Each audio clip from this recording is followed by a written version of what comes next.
Assalamualaikum warahmatullahi wabarakatuh. Selamat siang, salam sejahtera bagi kita semua. Yang terhormat Ibu Dirjen Kesmas Dr. Kirana Pritasari, MQIH. Yang kami hormati Bapak dan Ibu Kepala Dinas Kesehatan Provinsi beserta staf. Yang kami hormati Bapak dan Ibu Kepala Dinas Kesehatan dari 30 kabupaten kota kelompok B beserta staf dan para mitra universitas. Perkenalkan, saya Monita selaku moderator pada acara ini. Pada kesempatan ini, kita akan mengikuti pembukaan kegiatan IMONEF untuk pemulihan pelayanan KIA, KB, dan Gizi dari dampak pandemik COVID-19. Sebelum kita memasuki acara, izinkanlah saya untuk menyapa Bapak dan Ibu yang telah hadir pada kesempatan siang ini. Pada kesempatan siang ini, saya perkenalkan juga kepada Prof. Laksono. Prof. Laksono pada kesempatan siang ini akan diikuti oleh 30 kabupaten dan kota kelompok B, di mana kelompok B ini terdiri dari kabupaten dan kota yang berada di wilayah Jawa Barat dan Jawa Tengah. Nah, untuk itu kita bisa melihat, sekarang saya ingin menyapa dulu dari ada Pak Acep dari Dinkes Subang. Selamat siang, Pak Acep.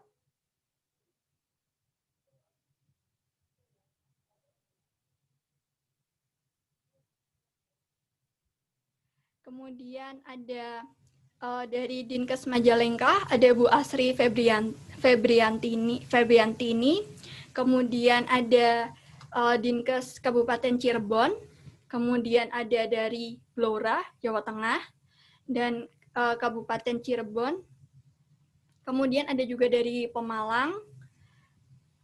Selanjutnya ada dari Kabupaten Tasikmalaya, dan ada Dinkes dari Kota Bandung, Kabupaten Tegal, Sragen, dan telah bergabung bersama kita juga ada Dr. Erna Mulati, selaku Direktur dari Direktorat Kesehatan Keluarga.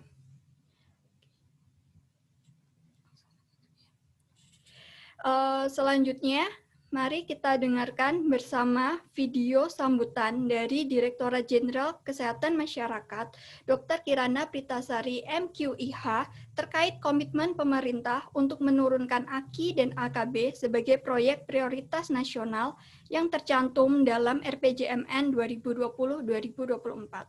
Video ini dapat Bapak dan Ibu akses melalui website Kesehatan Ibu dan Anak, seperti yang telah saya share sebelumnya di WA Group.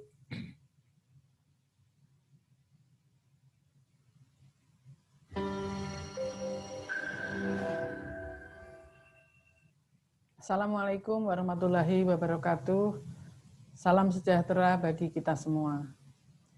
Bapak dan Ibu sekalian yang saya hormati, kematian ibu dan bayi merupakan masalah di Indonesia. Pemerintah berkomitmen untuk menurunkan angka kematian ibu dan bayi sebagai program prioritas nasional. Hal ini tercantum dalam dokumen RPJMN 2020-2024. Pemerintah menargetkan pada tahun 2024 penurunan angka kematian ibu menjadi 183 per 100.000 kelahiran hidup dan menurunkan angka kematian neonatal menjadi 10 per 1.000 kelahiran hidup, serta menurunkan angka kematian bayi menjadi 16 per 1.000 kelahiran hidup. Target ini tidak akan dapat tercapai kecuali dengan keterlibatan multisektor dan dukungan dari Bapak dan Ibu sekalian. Upaya-upaya terobosan dalam menurunkan angka kematian ibu dan bayi akan kita laksanakan melalui 4 strategi. Pertama, peningkatan akses pelayanan kesehatan ibu dan anak, seperti peningkatan cakupan pelayanan kesehatan secara esensial, pemanfaatan pembiayaan untuk ibu hamil, bersalin, dan bayi melalui jaminan kesehatan nasional ataupun Jampersal, serta ketersediaan rumah tunggu kelahiran.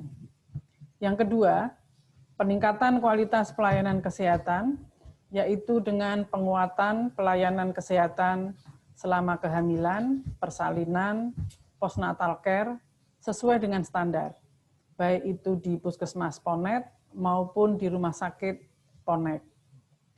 Penempatan dokter spesialis dan ketersediaan unit transfusi darah atau bank darah di rumah sakit.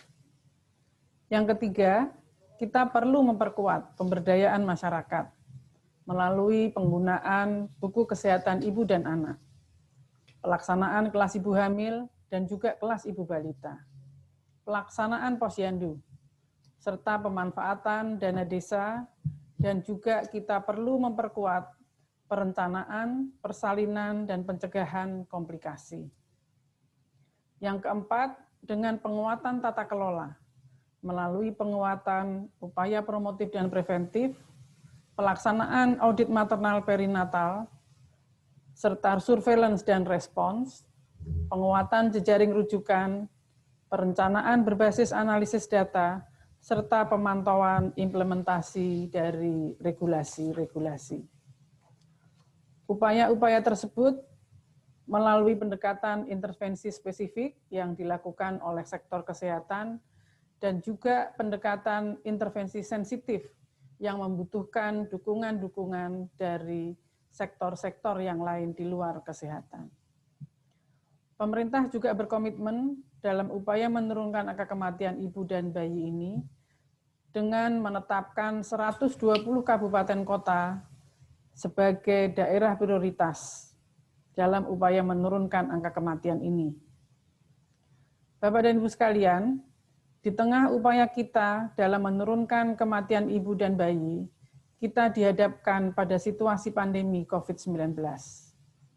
Dalam situasi ini, banyak pembatasan yang kita alami, termasuk juga pelayanan kesehatan.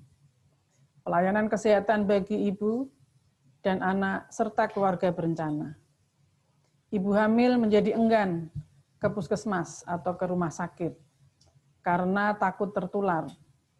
Adanya anjuran untuk menunda pemeriksaan ataupun pelaksanaan kelas ibu hamil, serta pelayanan posyandu yang tertunda karena situasi pandemi ini. Dalam situasi yang normal, kematian ibu dan kematian neonatal di Indonesia masih menjadi tantangan besar, apalagi di saat situasi bencana seperti saat ini. Pelayanan kesehatan ibu dan anak menjadi salah satu layanan yang terkena dampak dari pandemi ini, baik secara akses maupun kualitasnya.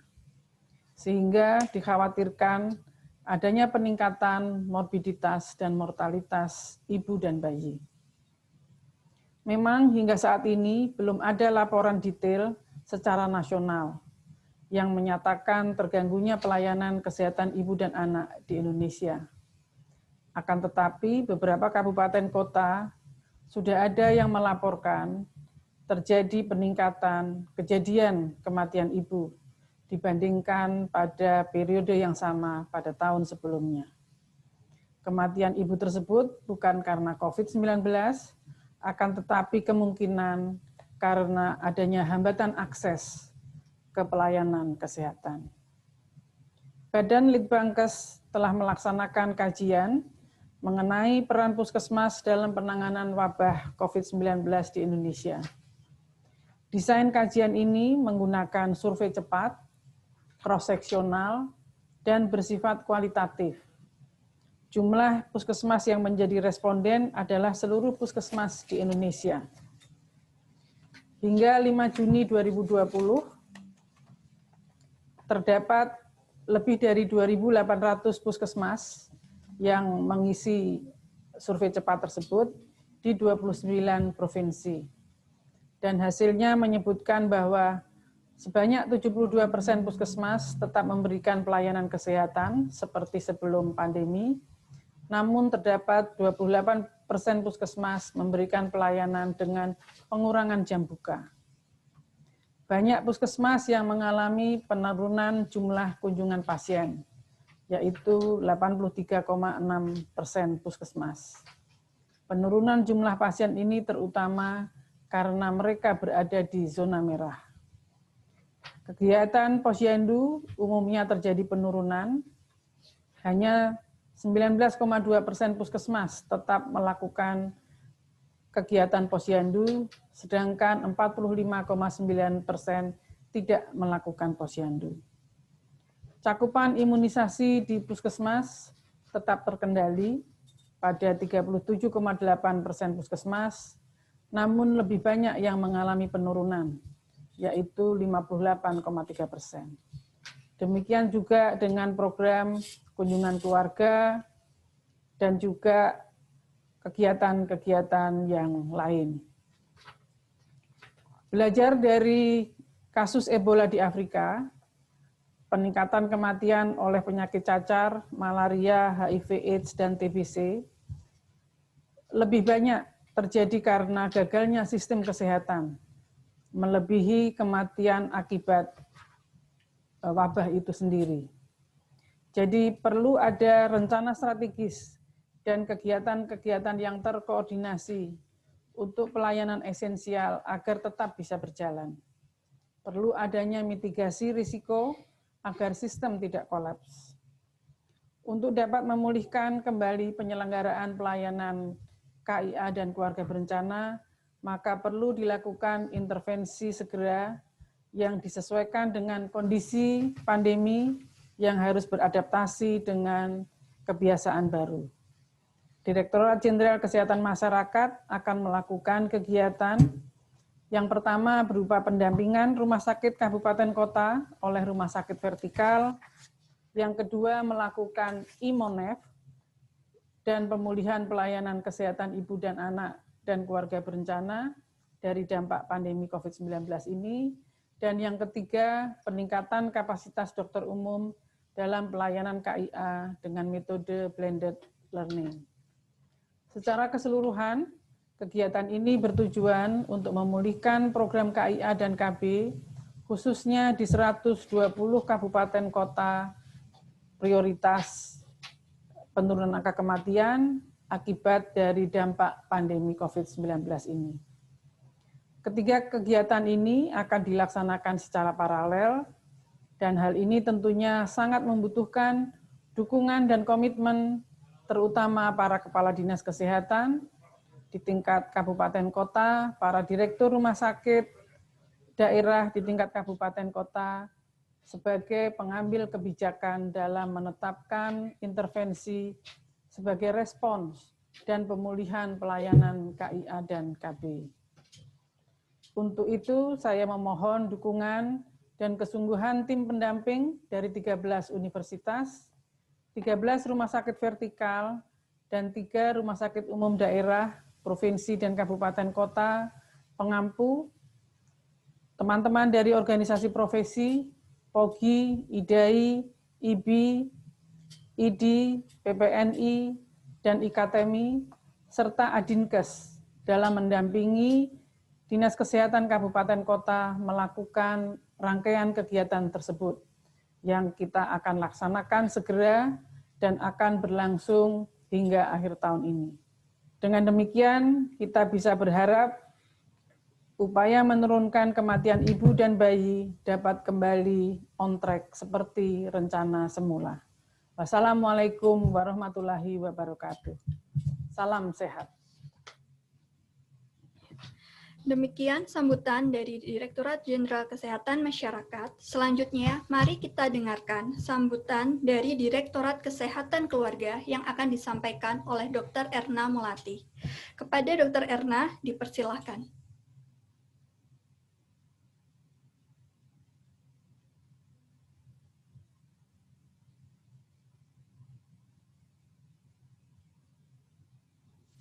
Ibu, suaranya masih di mute, Bu.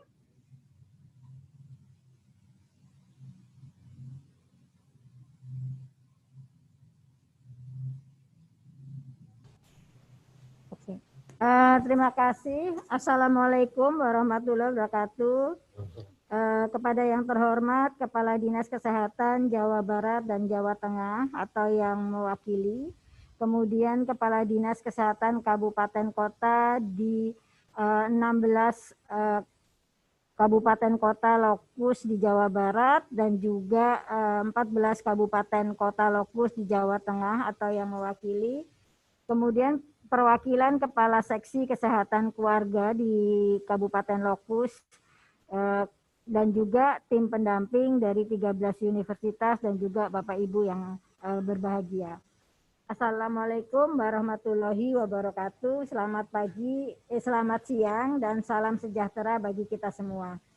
Pertama-tama marilah kita ucapkan puji dan syukur kehadirat Allah Subhanahu wa Ta'ala, karena atas rahmat dan hidayahnya kita dapat bertemu secara daring pada siang hari ini dalam keadaan sehat walafiat untuk bersama-sama bergabung pada pembukaan kegiatan MONEF untuk pemulihan pelayanan KIA dan KB dari dampak pandemi COVID-19.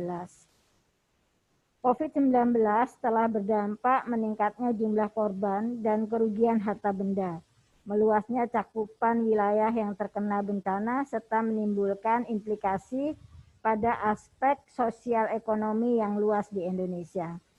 Pemerintah telah menetapkan bencana non-alam ini sebagai bencana nasional melalui keputusan Presiden RI nomor 12 tahun 2020 tentang penetapan bencana non-alam penyebaran coronavirus disease 2019 sebagai bencana nasional.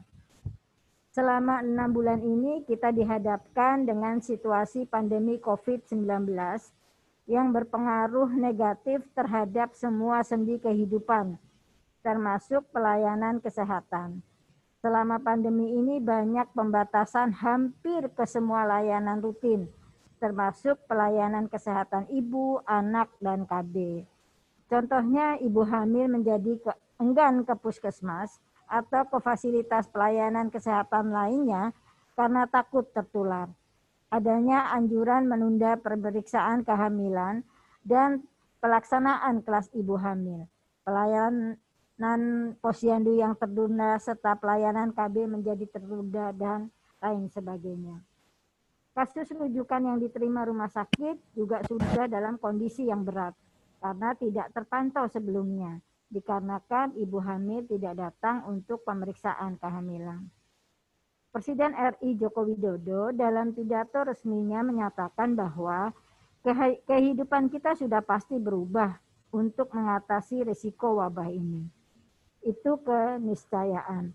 Itulah yang oleh banyak orang disebut sebagai new normal atau tatanan kehidupan baru.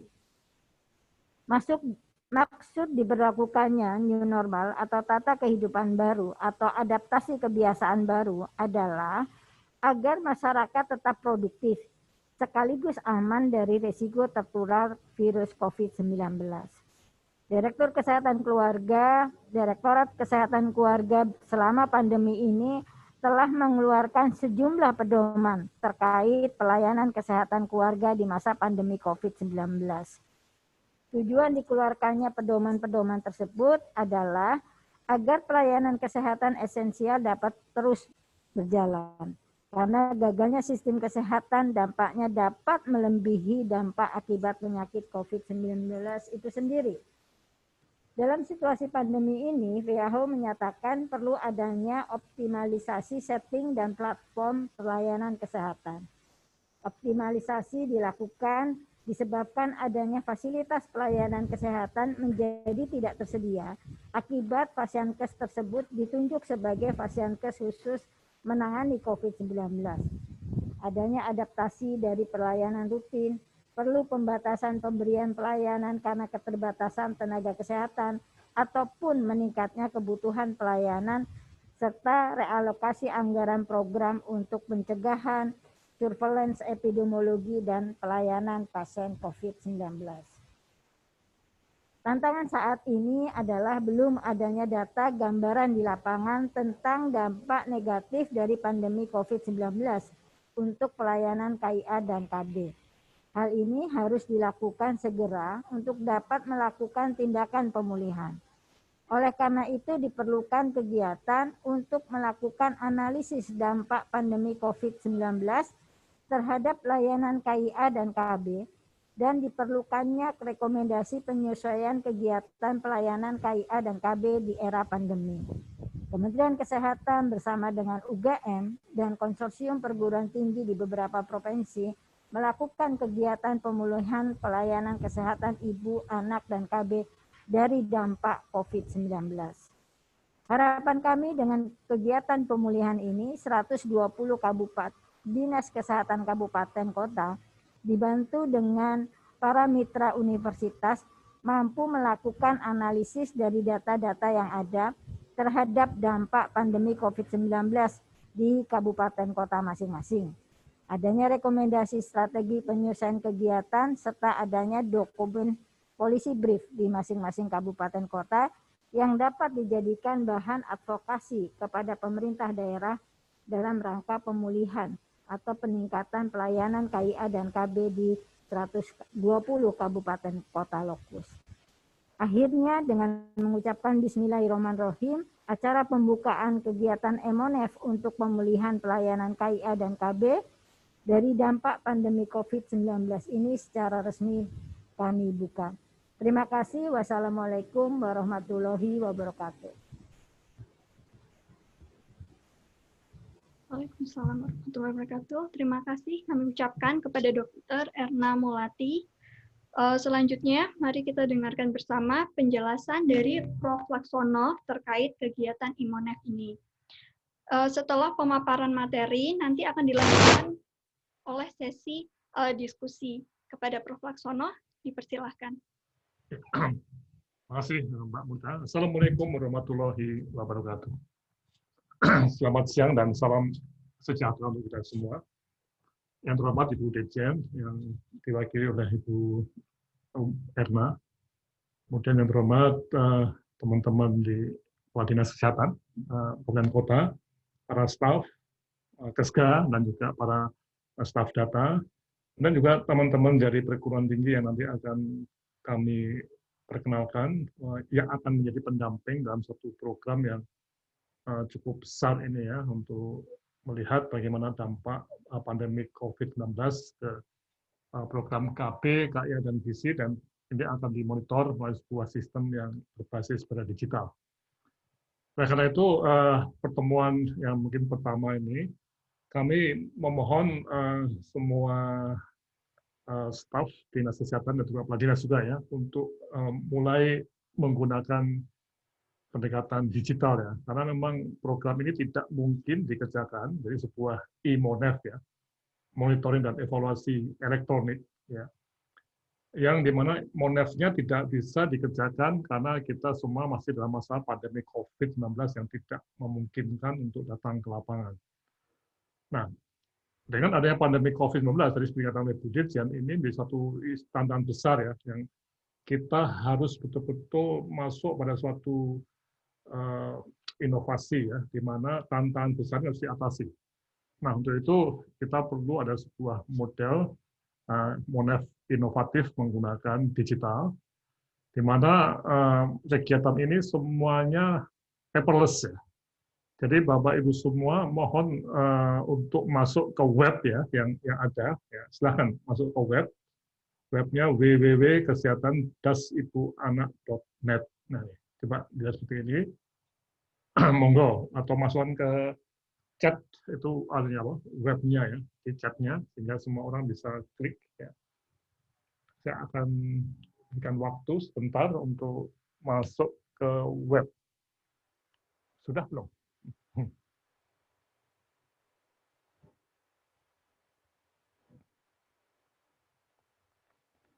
Sudah? Bisa masuk? Mungkin bisa kita lihat satu orang atau dua orang. Coba untuk cek aja. Mana?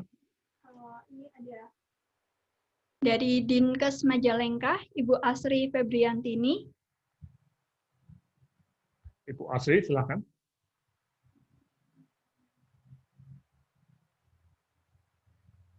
Bisa?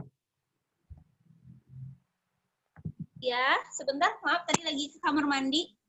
Ya, apakah Ibu Asri sudah bisa masuk ke web kita, www.kesehatan-ibuanak.net? Sebentar. Belum, atau masih? Belum. Belum. Atau kita coba Ya, lagi? lagi coba. Coba yang mana? Baik. www.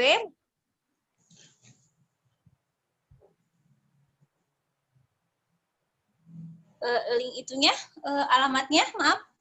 Ada di chat, Ada di chat. Di chat, nah itu. Iya. Diklik aja. Oh iya, sebentar. Oke. Baik. Paten sudah.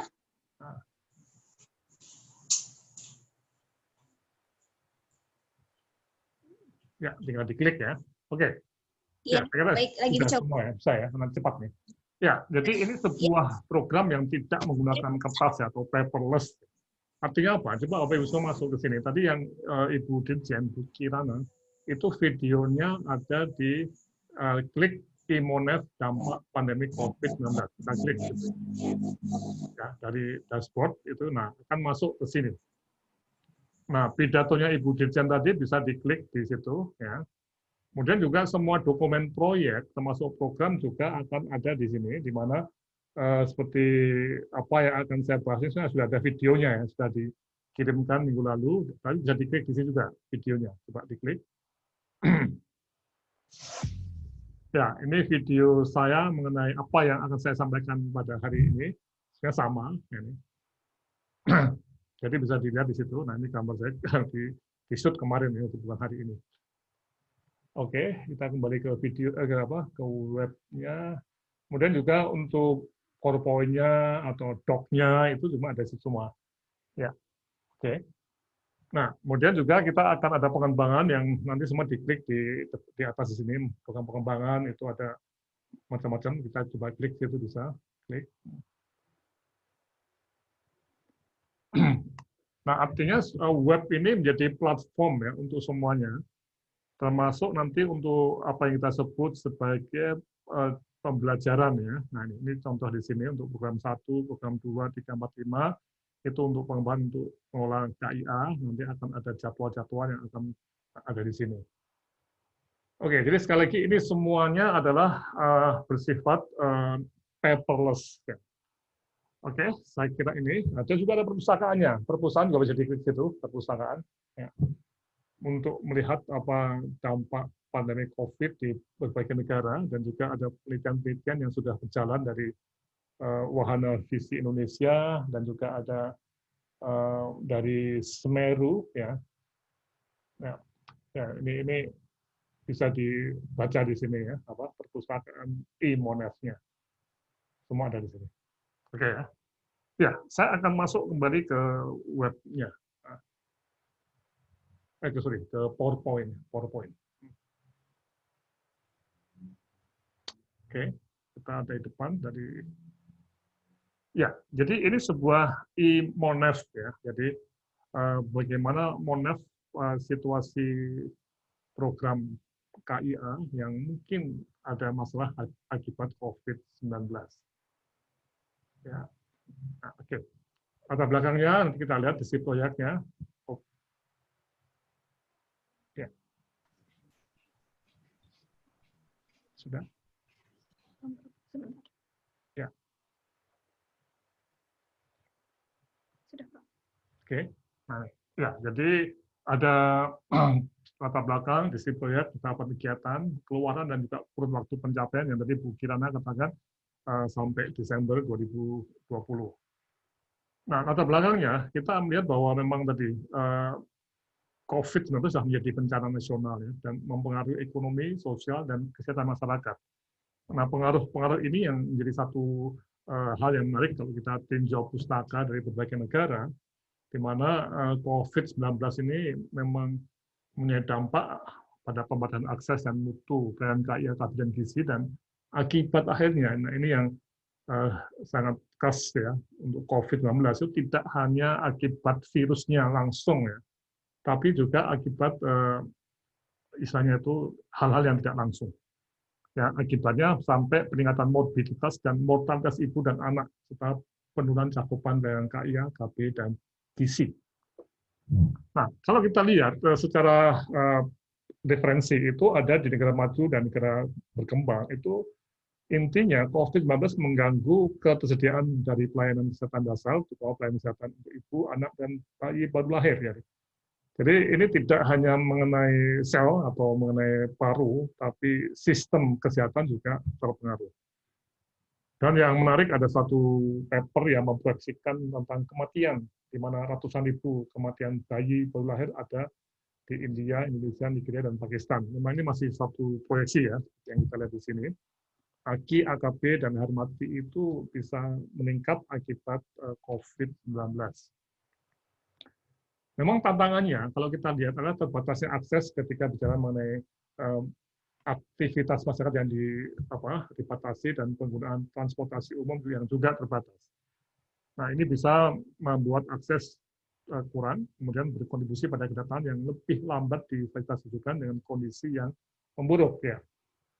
Kemudian juga terbatasnya alat pelindung diri untuk penyedia kesehatan dan adanya stigma terkait COVID-19 buat banyak wanita seperti menyembunyikan potensi paparan COVID-19 atau riwayat perjalanan mereka. Jadi ada banyak hal yang terkait dengan sifatnya itu tidak langsung pada tubuh, tapi melalui berbagai mekanisme sosial dan juga mekanisme budaya. Ya, referensinya tadi bisa dilihat, jadi klik-klik semua di situ untuk dibaca. Oke, nah sekarang bagaimana di Indonesia? Seperti kita ketahui, kita sekarang masih ada dalam tanggap darurat saat bencana, di mana pada saat bencana ini kita akan mempunyai semacam suatu pertanyaan kapan akan berakhir ya. Nah ini yang menarik. Ketika hari ini kita diskusi, ternyata ini sudah bulan ke-6 dan belum ada tanda-tanda kapan berakhir. Ya, nah untuk itu kita tidak bisa menunggu betul ya, tapi ketika dalam masa bencana pun sudah harus ada kegiatan yang untuk memulihkan ya, pasti akan menarik kalau kita lihat ya, karena pastinya ini begini, bencana sudah masih ada kok sudah mau bikin pemulihan. Nah, memang ini karena bencana kita ini bukan bencana yang sangat singkat, tapi bencana yang sangat lama. Nah, inilah yang kita sebut sebagai rencana pemulihan yang dimotori oleh Dinas Kesehatan kabupaten kota untuk menghadapi juga the new normal yang mendatang. Oke, nah sekarang kalau kita lihat hasil survei yang belum begitu luas, itu memang sudah ada semacam gejala penurunan akses pelayanan kesehatan termasuk PMKIA dan KB dalam 3 bulan terakhir. Nah, tantangannya memang kita belum mempunyai suatu data yang empirik mengenai akibat dari COVID-19 untuk PMKB, KIA, KB, dan KISI di berbagai daerah. Untuk itu dengan suatu kegiatan untuk menganalisis dampak pandemik tadi dan untuk menyusun rekomendasi yang sesuai di era pandemik. Nah inilah kami bersama dengan Dinas Kesehatan dan juga teman-teman konsorsium perguruan tinggi itu juga dengan Jalin akan melakukan kajian, monitoring, dan evaluasi pemulihan PMKIA, KB, dan KISI dari dampak pandemi COVID-19. Sehingga kalau kita baca deskripsi proyeknya, itu nama proyek itu pakai kata kunci pemulihan. Ya, pemulihan. Nah, ini pemulihan itu dalam rangka MONEF program KISI di kabupaten kota. Ya, mengapa kita seperti itu? Karena kalau kita cermati, banyak tadi faktor yang bisa membuat program KIA itu terpengaruh dan kita berusaha memulihkan di 120 kabupaten kota. Ya.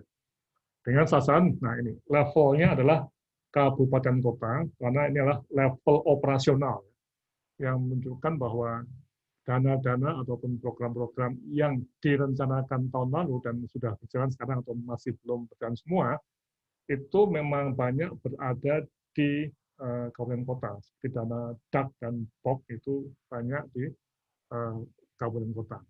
Tapi juga Dinkes Provinsi dan juga pemerintah daerah juga akan menjadi sasaran dari kegiatan ini. Tujuan kegiatan itu ada dua dari versi pusat dan daerah, di mana kalau dari pusat ini ada suatu cara inovatif. Jadi IMONEF yang mengandalkan pengumpulan data secara elektronik dan penyajian data digital berbasis peta untuk memberikan feedback serta mendorong Dinas Kesehatan Kabupaten Kota ya di setiap kabupaten kota untuk melakukan analisis kebijakan dan rekomendasi kebijakan ke pimpinan daerah dan pihak-pihak terkait. Nah, tentunya ini untuk dijalankan pada tahun ini juga. Kemudian yang kedua, melakukan proses pembicaraan mengenai dampak COVID-19 dalam pencapaian berbagai indikator program KIA, KB, dan KISI untuk di pusat. Ya. Di daerah, Pemda itu khususnya Dinkes mempunyai gambaran dampak pandemi COVID-19 terhadap akses dan kualitas PMKIA, KB, dan KISI di 120 kabupaten kota lokus. Nah, ini yang jadi satu isu kunci ketika bicara mengenai kembali pada operasional tadi, itu data yang ada nanti akan ada data yang sifatnya memang rutin. Kemudian juga responnya ini, bagaimana usaha-usaha pemulihan, ini poin kedua ini, untuk menghadang atau mengatasi pengaruh negatif pandemi COVID-19 terhadap PMKA, KP, dan gizi. Clear ya, Mbak. Tiga, adanya monitoring dan evaluasi tindak lanjut rekomendasi oleh Dinkes Provinsi dengan menggunakan dana DIKON ya, terhadap kegiatan pemulihan. Oke, nah ini yang di satu isu yang tujuan yang ada catatannya ya, di mana catatan pertama mengenai fungsi Kementerian Kesehatan dan perguruan tinggi. Jadi tetap yang menjadi pelaku utama itu adalah Dinas Kesehatan, artinya Kepala Dinas Kesehatan dan stafnya, untuk membuat kajian. Nah, Kementerian Kesehatan itu bersama perguruan tinggi itu melakukan pendampingan supaya teman-teman di dinas itu bisa membuat kajian. Dan kajian itu jangan dianggap sebagai penelitian yang canggih, betul ya, tapi lebih membuat suatu analisis mengenai dampak pandemi COVID-19. Kemudian juga ada semacam policy brief yang akan didampingi juga oleh pihak universitas dan juga dinas kesehatan, itu sama-sama ya, untuk menuliskan policy brief bagi pihak-pihak terkait di kabupaten kota dan tentunya kepada pemerintah daerah ya, bupati dan wali kota sebagai kepala daerah ataupun ketua politik itu menjadi penting untuk kita berikan policy brief mengenai usaha-usaha pemulihan. Kemudian yang kedua, jadi ini sebuah respon sistematis terhadap adanya pandemi COVID-19. Jadi ini bukan penelitian, walaupun bisa juga ada suatu penelitian yang embedded ya, yang di dalamnya itu bisa kita sebut sebagai penelitian untuk kebijakan, bisa juga. Dan juga ada suatu komponen pelatihan untuk memperkuat sistem kesehatan yang terkena COVID-19. Kemudian catatan 3, nah ini juga satu hal yang mungkin bisa dipakai untuk pengembangan kepelatihan kesehatan untuk mengatasi masalah COVID ini, yaitu kegiatan pemulihan ini membutuhkan leadership, jadi kepemimpinan kepala dinas kesehatan, kabupaten kota dan juga provinsi. Jadi kalau kita lihat tanpa ada leadership dari kepala dinas kesehatan kabupaten kota, ini tidak mungkin ada suatu usaha untuk mencari data dan menganalisisnya. Kemudian yang kedua, melakukan keputusan untuk memulihkan keadaan apabila memang terbukti ada situasi yang buruk akibat pandemi COVID-19. Nah, inilah leadership-nya ini. Jadi ada data dan ada keputusan yang kita bisa lihat dalam konteks proses yang sistematik dari pembelajaran berbasis data, ya. Poin 1-2 yang biru itu, learning process, sampai menjadi proses tindakan pengembangan atau pemulihan yang ada huruf merah itu ya. Jadi analisis dan data ini itu dipakai untuk membuat keputusan, termasuk juga keputusan yang melibatkan pihak-pihak lain, sehingga ada policy brief yang juga bisa menggambarkan hambatan dalam pelaksanaannya. Kan tidak mungkin itu pelaksanaan yang dinas kesehatan, mungkin hambatannya adalah hambatan yang ada di sektor lainnya, misalnya bagaimana transportasi, ya, itu bisa kita atasi dan macam-macam ya. Kemudian tentunya ini dilaksanakan, jadi tidak hanya suatu proses yang menulis, tapi juga ada pelaksanaan yang dievaluasi. Nah, pelaksanaannya sekali lagi itu tidak menggunakan dana tambahan, tapi dana yang ada di DAK dan POK serta dana APBD. Nah, kalau sudah habis ya memang ini yang terjadi ya. Tapi pemulihan ini juga bisa dipergunakan untuk menyiapkan kegiatan tahun depan. Siapa penerima manfaat? Ya, masyarakat tentunya. Dengan berbagai pihak yang akan membantu dan juga akan mendapat manfaat juga dari kegiatan ini, termasuk perguruan tinggi dan organisasi profesi. Oke, kemudian masuk ke tahapan kegiatan, di mana ada 3 tahapan, A, fase penyusunan desain, B, fase pelatihan dan pengembangan, C, kegiatan pelaksanaan. Yang B dan C ini bersama-sama terus berjalan, waktunya memang sempit sekali. Nah, desainnya ini sudah kita kembangkan, nanti Mas Adi juga akan menggambarkan, ada peta sistem data yang menjadi dashboard, dan ada display untuk rekomendasi dan diskusi yang disediakan untuk setiap kabupaten. Artinya kabupaten kita memang mempunyai semacam, semacam coupling atau apa ya, dalam web itu untuk menempatkan tadi data, kemudian policy brief-nya, atau kebijakan itu menjadi satu rangkaian program yang bisa dibaca. Nah, sehingga kalau tidak ada hasilnya mungkin akan kosong gitu ya. Kemudian ketiga, dashboard untuk monitor dan evaluasi program pembinaan yang dapat digunakan untuk melihat dalam jangka waktu 2 tahun ke depan. Nah, ini dashboard ini nanti akan pakai time series untuk melihat bagaimana apakah kegiatan pemulihan itu bisa tadi ada efeknya atau tidak. Dan sekali lagi ini menggunakan data Monef yang rutin, kecuali berapa data nanti yang arahnya kualitatif.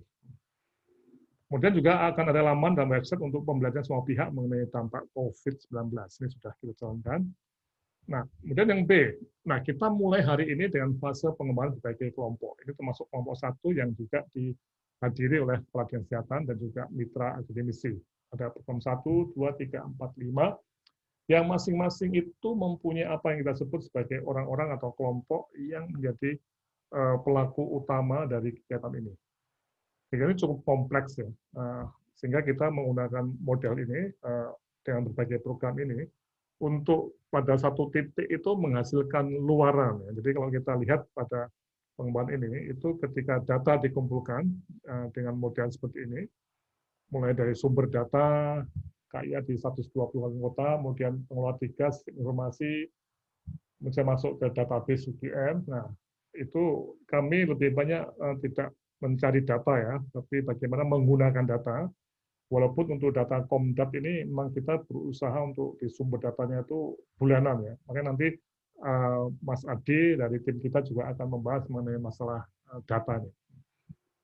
Nah, tim UGM akan mencoba menganalisis dan memvisualisasikan tadi.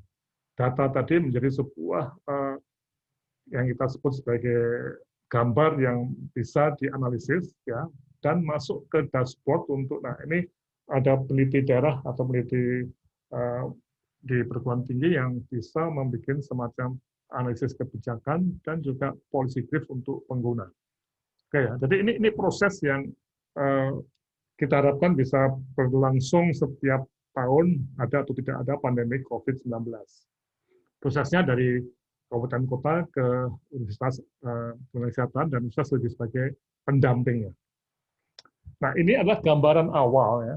Jadi ini nasional, ada data, ada analisis dampak, ada analisis kebijakan, dan policy brief. Semua dapat diklik dan nanti Mas Adi akan memberikan gambaran lebih lengkap atau lebih dinamis karena menggunakan langsung. Ini lebih seperti apa semacam PowerPoint-nya. Jadi kita akan menafsirkan misalnya layanan ibu hamil dan nifas itu apakah pada waktu masakan pandemik Maret ini turun atau justru malah naik ya. Nah ini hal-hal yang menarik untuk kita analisis di dalam konteks satu kabupaten kota ya. Jadi kita tidak melihat ke nasional dulu ya, tapi kabupaten kota sebagai unit operasional yang paling mendekati grassroots ya, akar rumput ya. Kemudian di dalam ini dampaknya juga ada tes dokumen, ini tes dokumen yang mempunyai semacam ini miliknya Bantul ya, juga sama analisis kebijakan dan juga policy brief. Ya. Ini bagian dari apa yang kita sebut sebagai fase pelaksanaan, yaitu analisis dan action yang ada di berbagai kabupaten kota ya. Jadi ini yang akan kita lakukan dan nanti Pak Adi akan menggambarkan secara dinamis. Keluarannya, jadi 1, tampilan data digital di web. 2, analisis dampak COVID-19 didampingi oleh Universitas Mitra. 3, analisis kebijakan didampingi oleh Universitas Mitra. 4, policy brief dan rencana pemulihan yang didampingi oleh Universitas Mitra. 5, laporan kegiatan pemulihan disusun oleh Dinkes Kota yang nanti akan menjadi semacam rencana yang dijalankan di bulan Oktober atau November ini. Kemudian 6, sistem monitoring dan evaluasinya. Nah, ini keluaran-keluaran yang kembali lagi, satuannya itu adalah kabupaten kota, walaupun nanti dari pusat pun juga akan dilihat gambaran mengenai 120 kabupaten kota ini secara keseluruhan. Kode waktu pencapaiannya, ini mulai dari, kita sudah masuk Agustus sampai akhir ya, kita pelaksanaannya bulan Agustus ini kita mulai, kemarin banyak libur, minggu ini kita mulai, ya sampai nanti kira-kira bulan November, Desember. Nah, data ini akan kita explore, kita dapatkan itu mulai minggu ini dan minggu depan, sehingga tim yang data ini bisa berkumpul atau webinar 2 atau 3 kali seminggu. Tapi jangan khawatir ya, Anda kalau tidak punya waktu untuk webinar atau tiba-tiba ada rapat, ya bisa saja tidak ikut webinar, tapi nanti akan ada video yang bisa diikuti, bisa dilihat apa yang terjadi pada webinar ini. Kemudian yang sangat penting adalah produknya bagaimana, dan sekali lagi bahwa semua produk itu ditampilkan di web. Jadi kalau sebuah web kosong, berarti ada sesuatu yang menarik ya, mengapa kok kosong. Jadi sekali lagi ini suatu sistem Monef yang memperlihatkan semua kabupaten kota itu 120 harus mempunyai semacam apa yang disebut sebagai analisis pandemik dan respon untuk pemulihan. Oke, saya kira ini dari saya. Mungkin Mas Adi bisa meneruskan dengan data. Ya. Kami persilahkan untuk gantian di sini. Ini karena physical distance, kita harus gantian di studionya, karena jadi kecil ya. Kita harus gantian. Oh.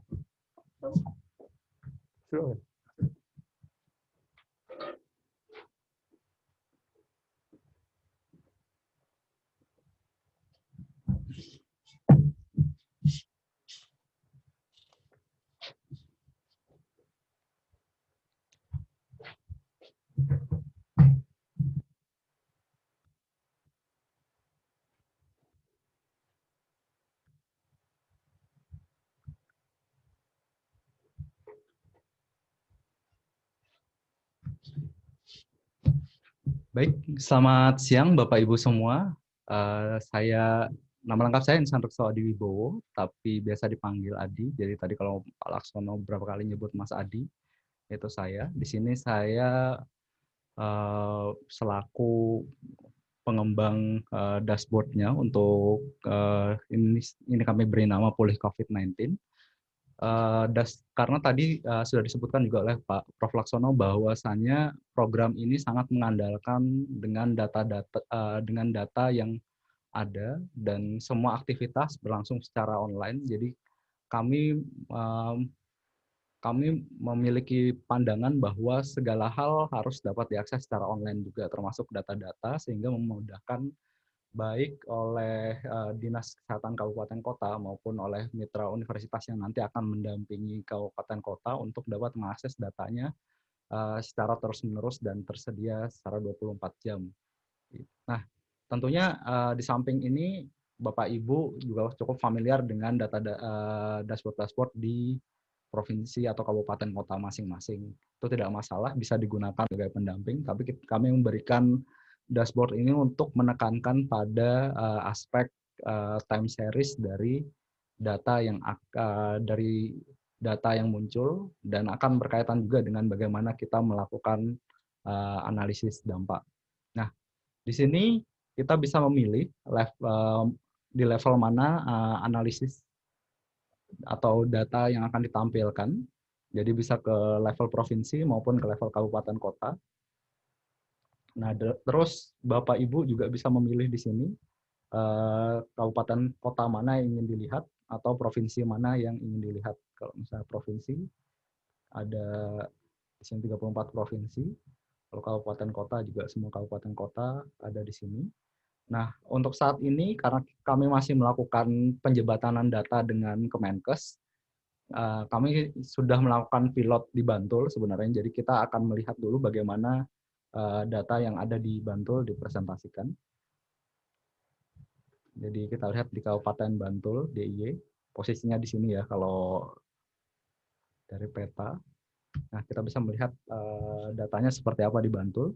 Pertama-tama mungkin kita ingin melihat dulu situasi jumlah bumil K1-nya. Nah, kita bisa lihat bahwa ada penurunan cukup tajam sejak Januari sampai Mei ya untuk jumlah bumil yang melakukan kunjungan K1. Tapi tiba-tiba di Juni naik cukup pesat di bulan Juni ini. Tapi kita juga bisa lihat untuk K4 ternyata untuk kunjungan K4 relatif fluktuatif ya. Walaupun selisihnya sebenarnya tidak begitu jauh. Tapi dari sini dari Februari ke April ada kenaikan yang cukup tajam. Nah, semua kategori ini akan punya informasi-informasi secara time series seperti itu. Saat ini datanya masih Januari sampai Juni, tetapi kita akan mendapatkan data terus-menerus sampai nanti program ini selesai sekitar bulan November-Desember. Kita akan melakukan pemantauan secara terus-menerus setiap bulan untuk melihat situasi dari semua indikator yang ditampilkan di sini. Jadi kita akan tahu apakah dari kita melakukan program ini atau melakukan intervensi atau melakukan suatu kebijakan tertentu, kita akan bisa menaikkan misalnya angka kunjungan K1 atau menurunkan kematian ibu yang kemungkinan meningkat seperti disebutkan Bu Kirana tadi oleh tidak teraksesnya layanan KIA dan KB karena COVID-19. Nah, selain data dari Januari ini, kami juga berencana untuk menambah lagi data dari Januari 2019 sehingga nanti grafiknya ini akan jadi lebih panjang. Jadi bukan hanya Januari Juni saja, Januari sampai Juni 2020, tapi juga dari Januari 2019 agar pattern-nya bisa terlihat. Jadi karena kebanyakan untuk data KIA kalau kita lihat di triwulan pertama memang kecenderungannya angka kunjungannya relatif sedikit, tapi di triwulan kedua angkanya akan meningkat cukup tajam. Jadi bisa menjelaskan juga kenapa di sini angka misalnya di jumlah bumil yang melakukan K4 itu tiba-tiba meningkat di triwulan kedua, karena memang pattern-nya tiap tahun memang seperti itu. Triwulan 1 selalu lebih sedikit, tapi triwulan 2 selalu lebih tinggi. Nah, itu akan terlihat ketika kita melakukan ekstensi data sampai 2019. Nah, sayangnya dari data Komdat Kesmas yang bulanan baru dijalankan bulanan mulai Januari 2020 di Kementerian Kesehatan di pusat. Tapi untuk data tahun sebelum 2020 dilaksanakan secara triwulan, sehingga nanti kemungkinan kami akan meminta bantuan dari Dinas Kesehatan untuk melakukan entry data lagi untuk data-data bulanan dari tahun Januari 2019. Nanti kami akan siapkan formnya dan akan kami share juga ke Bapak Ibu. Nah, ini untuk data. Lalu dari data ini akan diarahkan ke mana? Jadi dari data, misalnya kita lihat dari data K1 ini, yang agak cukup unik ini, ada terjadi penurunan sampai bulan Mei. Nah, dari sini akan muncul pertanyaan, Bapak Ibu mungkin akan muncul pertanyaan, apakah memang benar-benar turun karena masyarakat tidak bisa mengakses karena adanya COVID, atau karena ada penyebab-penyebab lainnya. Nah, dari sini, dari data-data kuantitatif ini, kita akan meneruskan penyelidikan yang akan dikomandani oleh Dinas Kesehatan Kabupaten Kota, tapi didampingi sepenuhnya oleh mitra universitas untuk melakukan semacam audit atau penyelidikan yang sifatnya kualitatif untuk melihat apa penyebab dari penurunan tersebut. Apakah karena misalnya puskesmas mengurangi jam pelayanan yang sebelumnya misalnya 8 jam jadi 5 jam atau dari 5 jam menjadi 3 jam atau penyebab-penyebab lainnya. Dari situ penjelasan yang ada akan dirangkum ke dalam sebuah laporan sederhana, laporan yang sekitar 1-2 halaman ke dalam laporan bernama analisis dampak. Nah, analisis dampak ini nantinya ini masih kosong, jadi belum terisi untuk Bantul. Analisis dampak ini nantinya akan memperlihatkan apa yang terjadi di kabupaten kota, apakah apa permasalahan-permasalahan dalam pelayanan KIA dan KB di kabupaten kota yang terjadi selama pandemi COVID ini dan seberapa besar dampak dari pandemi COVID terhadap pelayanan tersebut. Nah, ini nanti akan dijelaskan secara rinci dalam analisis dampak. Lalu ada analisis kebijakan juga, yaitu untuk melihat dari analisis dampak tadi kita punya harapan bahwa dari hasil analisis kita dapat membuat sebuah solusi bagi kebijakan layanan KIA dan di daerah. Jadi nanti analisis kebijakan ini akan mencoba menganalisis aspek pemulihan KIA KB dari perspektif kebijakan. Kita akan punya pelatihannya sendiri nanti untuk Dinas Kesehatan Kabupaten Kota untuk menyusun analisis kebijakan berbasis data tadi. Ini juga akan terus didampingi oleh mitra universitas kami. Lalu output akhirnya nanti dari sini kita akan membuat policy brief atau rekomendasi pemulihan. Jadi di sini sifatnya akan bersifat item-item atau sesuatu yang actionable. Jadi sesuatu yang bisa dijadikan sebagai sebuah action. Misalnya dari hasil analisis diketahui bahwa penurunan KIA disebabkan oleh penurunan jam layanan di puskesmas misalnya. Lalu dari situ dibuat solusi, misalnya ada layanan online untuk K1, tapi tetap diperhitungkan sebagai kunjungan dengan jadwal tertentu, misalnya untuk USG setiap tanggal berapa. Jadi kombinasi antara misalnya antara layanan online dan layanan tatap muka, layanan tatap muka untuk pemeriksaan labnya dan layanan online untuk konsultasinya misalnya, atau saran-saran rekomendasi pemulihan yang lain untuk membantu kita menyelesaikan permasalahan-permasalahan yang sudah kita lihat di analisis dampaknya. Nah, di sini juga ada tab submit hasil. Jadi kalau misalnya nanti Bapak Ibu sudah punya hasil analisis dampak atau analisis kebijakan atau policy brief, tinggal diupload di sini. Kalau sudah diupload, nanti akan kami periksa dulu, lalu kami masukkan ke dalam kolom-kolom yang masih kosong di sini. Seperti itu secara umum dari saya kembalikan lagi ke Prof. Laksono, silakan. Ya.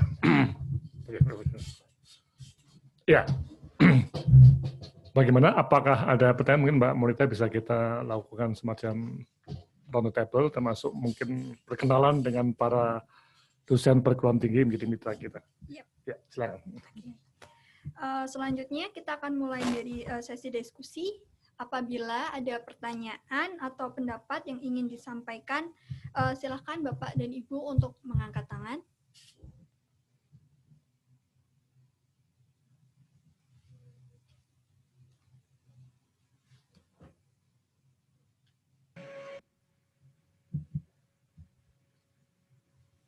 Oke, ini ada pertanyaan dari Bu Dewi Murniati, Prof.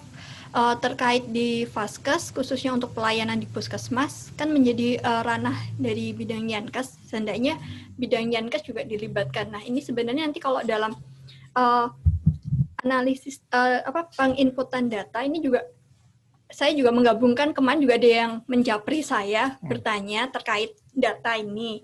Apakah data ini memang data yang sudah rutin untuk mereka laporkan ke kementerian, atau mereka harus mencari data baru, Prof? Ya, sebetulnya bisa dengar ya. Datanya itu adalah data rutin ya. Ya, jadi kita memang menggunakan data rutin ya, bukan data yang dicari, kecuali ini menarik kali. Jadi nanti semua bisa disampaikan. Ya. Ya. Ya.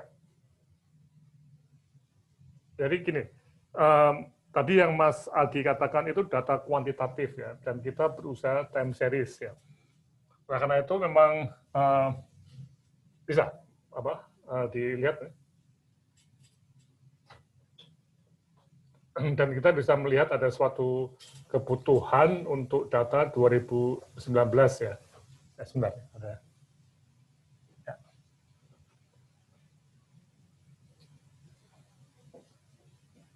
Ya.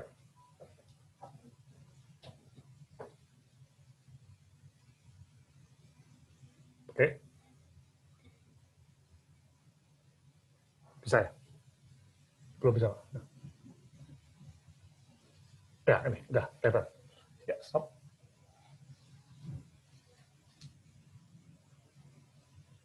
Ya. Jadi ini data kuantitatif tadi yang Mas tadi katakan tadi ya.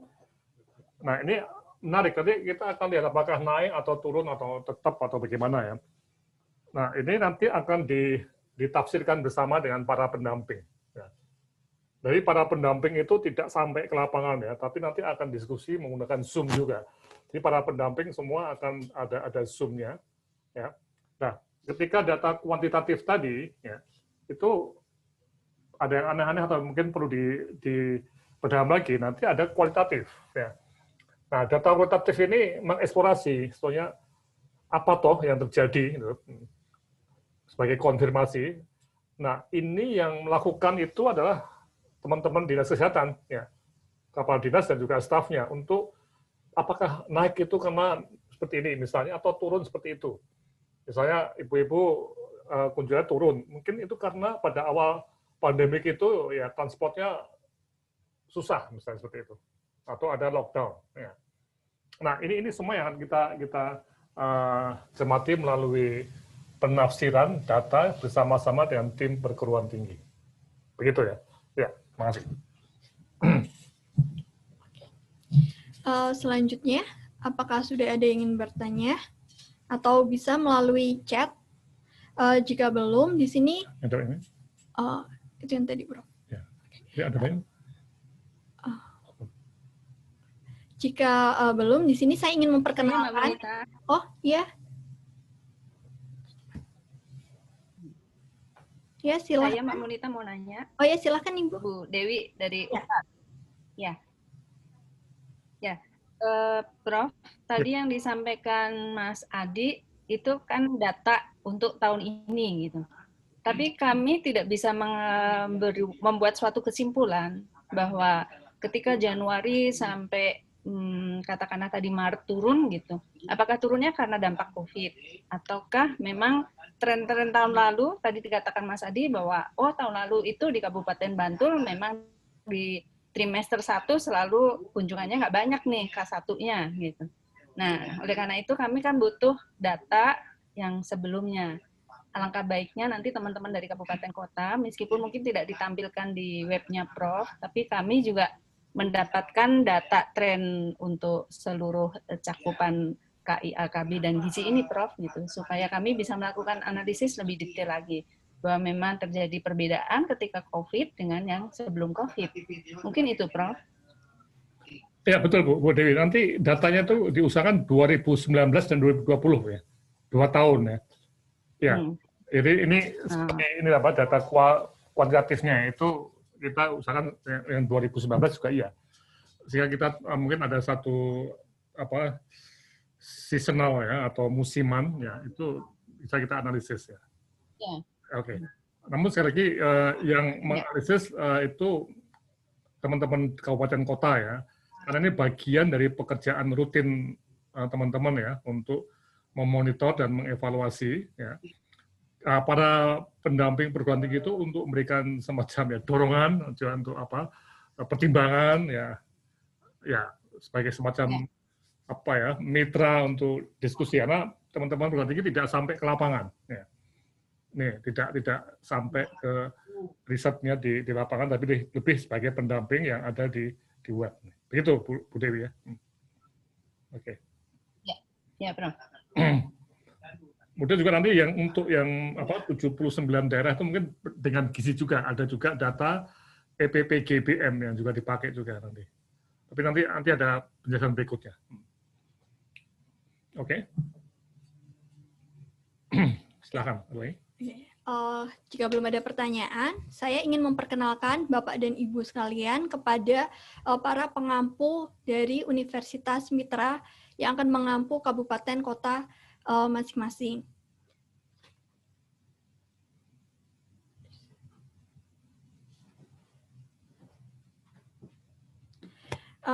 Di sini karena kelompok B ini kan terdiri dari kabupaten dan kota yang berada di wilayah Jawa Tengah dan Jawa Barat, maka universitas yang mengampu ada 3 universitas, yaitu Universitas Pajajaran untuk wilayah Jawa Barat, kemudian ada Universitas Gadjah Mada untuk sebagian Jawa Tengah, dan sebagian Jawa Tengah lagi akan diampu oleh Universitas Diponegoro.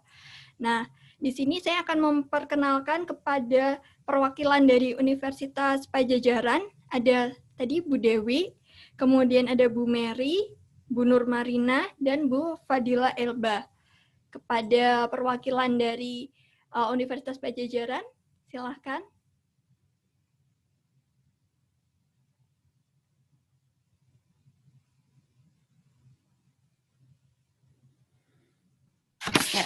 Baik, terima kasih Mbak Monita. Assalamualaikum warahmatullahi wabarakatuh. Selamat siang dan salam sejahtera.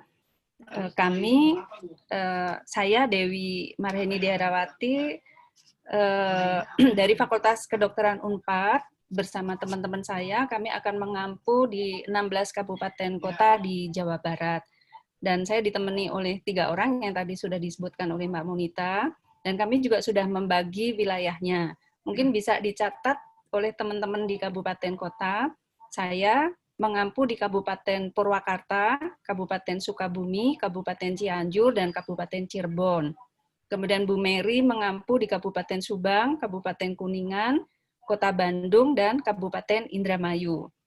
Kemudian Bu Fardila Elba di Kabupaten Bandung, Kabupaten Bandung Barat, Kabupaten Majalengka, dan Kabupaten Garut. Dan Ibu Nur Marina di Kabupaten Tasik, Kota Tasik, Kabupaten Sumedang, dan Kabupaten Ciamis. Itu saja, Mbak Monita. Terima kasih.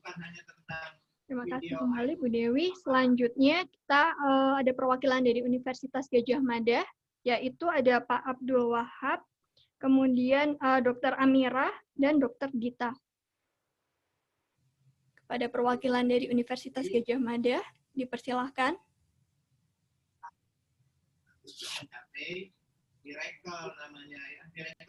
Selamat siang. Kepada ada Bu Amira, ya silakan Bu Amira. Iya, selamat siang. Saya Amira Eliza Wahdi dari Pusat Kesehatan Reproduksi Universitas Gadjah Mada. Di sini saya juga ditemani oleh Pak Abdul Wahab, kemudian juga ada Dr. Gita. Untuk komunikasinya sendiri nanti sepertinya kita akan memilih untuk centralize ya. Detailnya mungkin akan menunggu dalam sehari ke depan sampai kita merumuskan dengan pasti cara komunikasi yang paling baik untuk semuanya.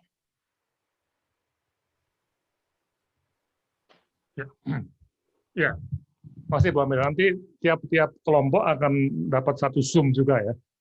Zoom dari program ya untuk dipakai selama 4-5 bulan ini. Sehingga nanti komunikasinya dengan mungkin 8, 10 atau 12 kabupaten kota itu bisa menggunakan Zoom sendiri ya. Atau nanti ada WA group juga sendiri. Monggo ya. Jadi sekali lagi ini sesuatu yang akan bebas ya. Memang yang kita harapkan nanti pada tadi kembali lagi pada bagaimana kita bisa melihat menganalisis ini ya data tadi supaya ya supaya lebih mudah bisa tafsir nggak ya? Jadi memang ini yang menarik ya, kita mencoba untuk berkomunikasi nanti masih dengan data kuantitatif ini yang kita akan coba lihat dari data rutin yang ada. Kemudian, nah ini yang kualitatifnya ini ya, yang why-nya ini yang menjadi isu kunci untuk kita dampingi juga ke teman-teman di kabupaten kota. Ya. Begitu ya, makasih. Oke. Selanjutnya yaitu dari Universitas Diponegoro dan Universitas Gadjah Mada nanti akan berbagi wilayah untuk Jawa Tengah. Nah, nanti untuk rincian wilayahnya akan saya share melalui WA group masing-masing. Untuk Universitas Diponegoro ada Pak Sutopo, Bu Diar, dan Bu Nisa. Ya, terima kasih. Saya Diar dari Fakultas Kesehatan Masyarakat Universitas Diponegoro. Mohon maaf ini mewakili Pak Topo karena seharusnya ketua tim kami dari Pak Topo, Dr. Stopo Patriajati. Cuman seperti biasa kebetulan ini bersamaan dengan kegiatan yang lain, jadi kami wakili. Nanti timnya kami bertiga, ada Pak Topo, saya, dan juga Bu Nisa. Sudah dijelaskan tadi kami berbagi wilayah Jawa Tengah dengan UGM, dan kebetulan kami cukup familiar sih dengan beberapa daerah di Dinkes Kabupaten Kota di Jawa Tengah juga, karena ada beberapa kegiatan yang lain juga dengan beberapa Dinkes Kabupaten Kota. Terima kasih. Terima kasih Bu Diar. Prof, ini kemarin saya dapat pesan dari peserta yang hadir saat ini. Ya, mereka kemarin ada yang nanya kepada saya, nanti jenis pengembangannya itu seperti apa? Karena kan saya membagi mereka ke dalam 2 WA group, yaitu WA group yang khusus untuk Kadinkes dan staf Kesga, dan satu lagi untuk WA group yang khusus dengan pengelola program KIA. Nah, mereka bertanya, apakah ada perbedaan, kenapa harus dipisahkan, seperti itu, Prof. Ya, kalau pengelola Kesga itu nanti akan banyak terkait dengan data ya, dengan Mas Adi ya, nanti karena datanya itu kita belum tahu persis ya, karena yang di pusat itu memang 3 bulanan ya, kita harapkan yang bulanan nih. Sehingga untuk data yang Komdat tadi kita harapkan dari kabupaten itu mengisi lagi yang bulanan. Nah, kita tidak tahu persis ya, di tiap kabupaten kota itu lengkap tidak, karena berapa survei awal juga menyatakan udah ada yang bolong-bolong ya. Jadi sekali lagi ini satu monef ya, jadi kita memang menggunakan data rutin, jadi kita tidak mencari data sendiri, harus pakai data rutin yang dipakai dan dianalisis ya, dimaknai ya, dimaknai dengan mungkin tambahan tadi kualitatif tadi, untuk nantinya menjadi dokumen yang bisa dipakai untuk pemulihan, untuk basis pemulihan. Nah, artinya apa? Memang ini sesuatu yang kita coba tadi saya katakan bahwa ada learning proses berbasis data untuk keputusan. Jadi keputusan tidak apa ya, hanya bikin keputusan tapi nggak pakai data. Ini yang kita akan coba cari ya. Kita belum tahu persis Bu, terus saja apakah data itu lengkap semua atau tidak. Tapi nggak apa-apa, apapun yang terjadi itu tetap harus ada keputusan ya. Ini masalahnya. Sehingga kalau data belum lengkap ya harus dilengkapi. Kalau bisa ngejar betul, kalau nggak bisa ya tahun depan harus dilengkapi. Jadi lama-lama data rutin itu betul-betul terpakai untuk keputusan. Begitu. Ya, terima kasih. Ini juga telah bergabung dari Direktorat Kesga, itu ada Bu Nida, oh, ya, kemudian ada Pak Yusuf dan ada Dr. Made, kemudian juga ada Prof. Hadi dari FKM UI. Oh, ada. Iya, beliau tidak sempat ikut yang sesi pagi, kemudian ikut yang sesi siang. Silakan Bu Nida atau Pak Hadi kalau ada komentar mengenai kegiatan ini. Saya kira untuk pusat mungkin perlu ada penekanan-penekanan yang penting, terutama mengenai aspek monefnya ini ya. Bu Nida kalau ada pesan-pesan silakan.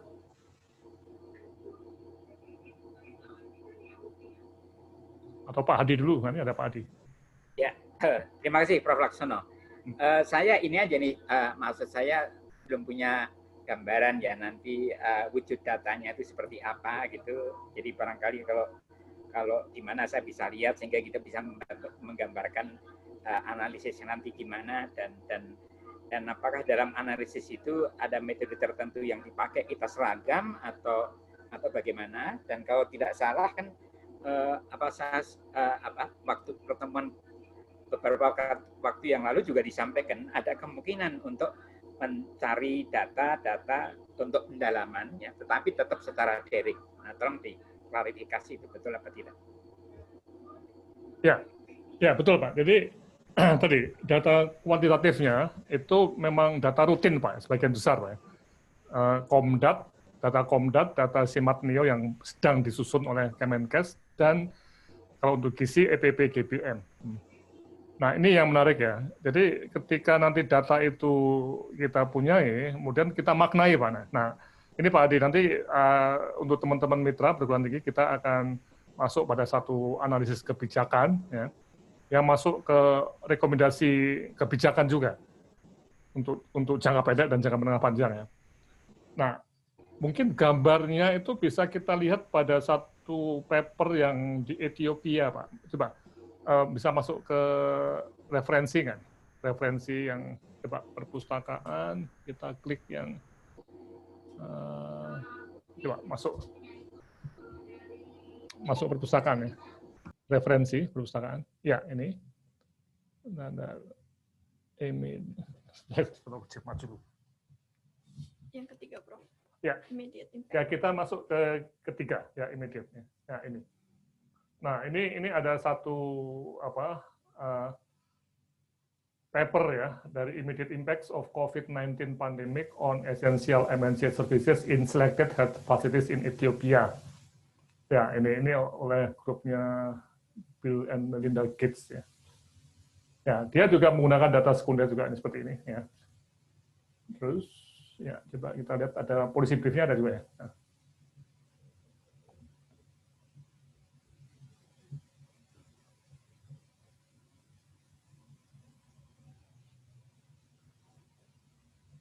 Jadi seperti itu Pak Adi ya yang bisa kita lihat contohnya. Ini juga ada policy briefnya di situ ya. Atau juga ada satu penelitian oleh Semeru ya, tapi itu sangat mendalam ya. Semeru juga ada, nanti kita ini Semeru ya di wilayah 5 wilayah ya. Ya. Nah ini ada juga oleh, tapi ini suatu penelitian mendalam di 5 wilayah Indonesia ya. Emang bagus, tapi ini responnya malah belum banyak nih responnya. Ya, coba yang beli Ethiopia yang policy briefnya ada, policy brief Ethiopia. Nah ini, seperti ini. Mungkin ini Pak, ini contoh policy brief ya, yang kita bisa intinya itu, yang kita bisa lihat ada rekomendasi dan lesson learn-nya nih Pak. Tapi rekomendasi kita nanti akan lebih spesifik untuk kabupaten mana, untuk Pemda dan pakai dana mana, ini nanti seperti ini. Bisa dipahami Pak Adi?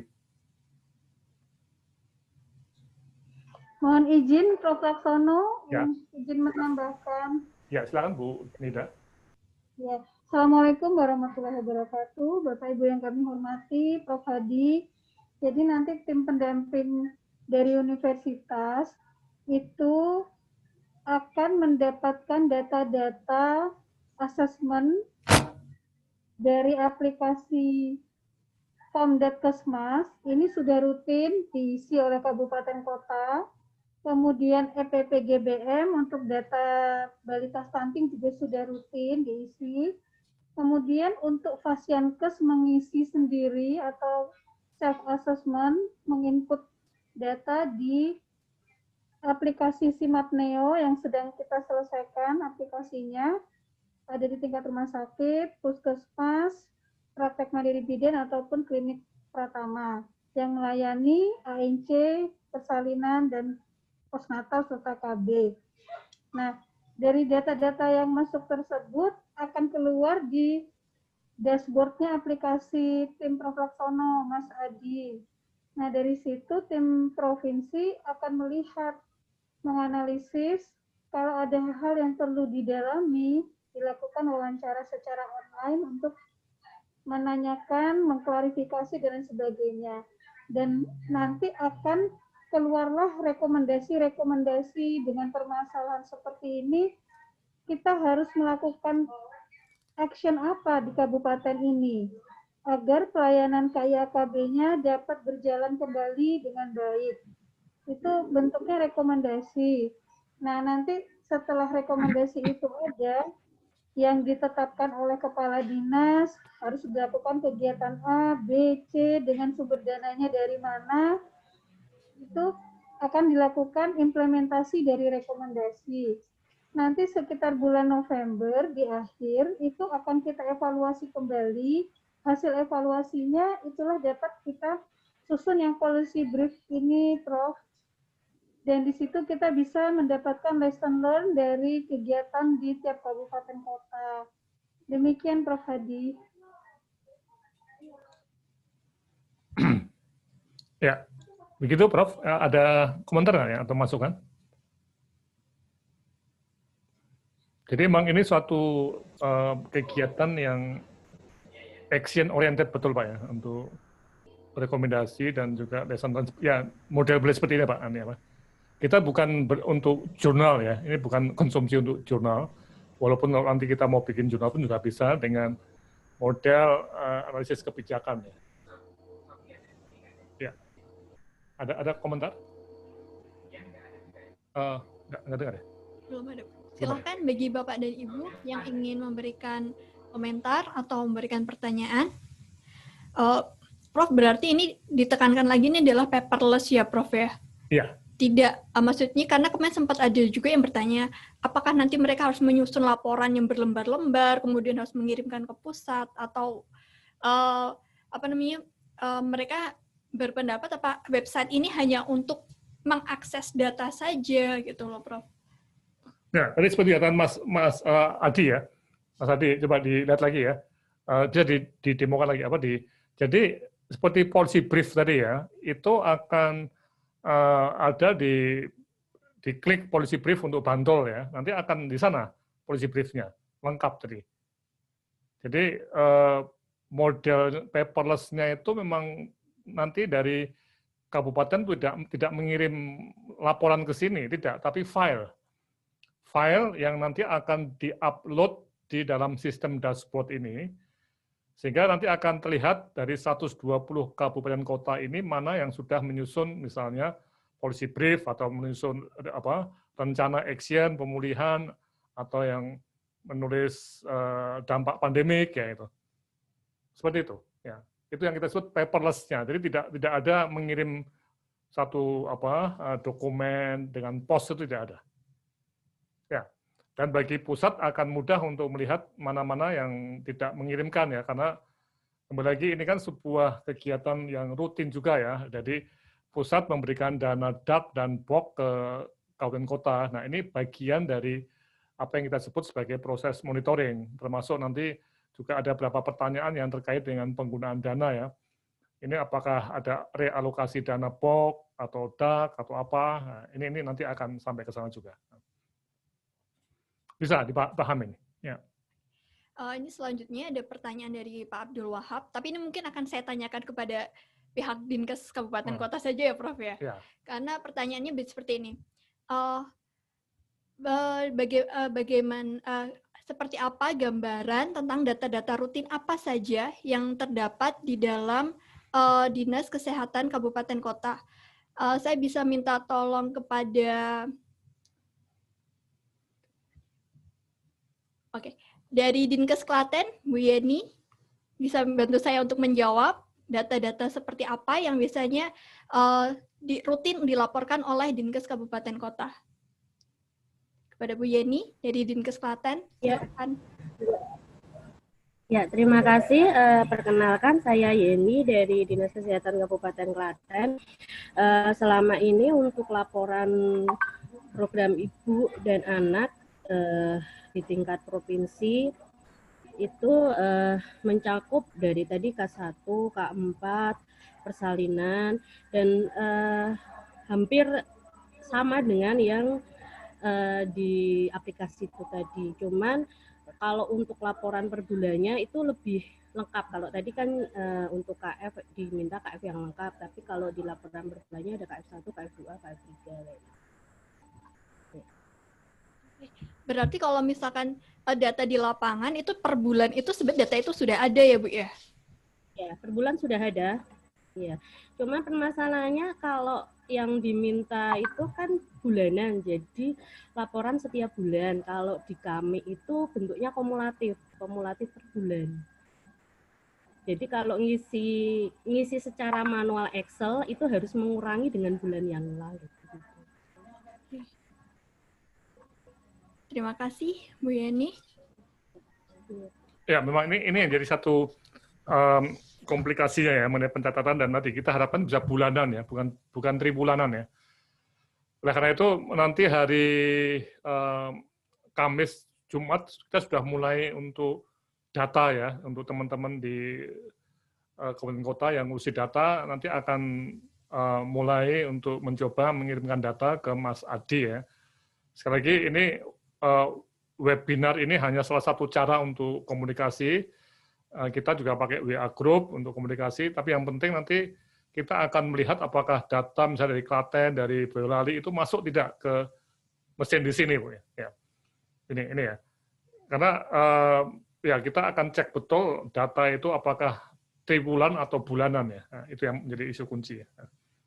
Kita harapkan bulanan, Bu ya. Karena lebih mudah dibaca nanti, apalagi ketika kita ingin melihat antara bulan Februari 2020 sampai sekarang ya, itu lebih baik kita ada data bulanan nih. Oke, begitu. Bisa ingin tambahkan atau Sudah? Ada lagi yang mau? Silahkan bagi Bapak atau Ibu yang ingin bertanya atau ingin menyampaikan pendapat.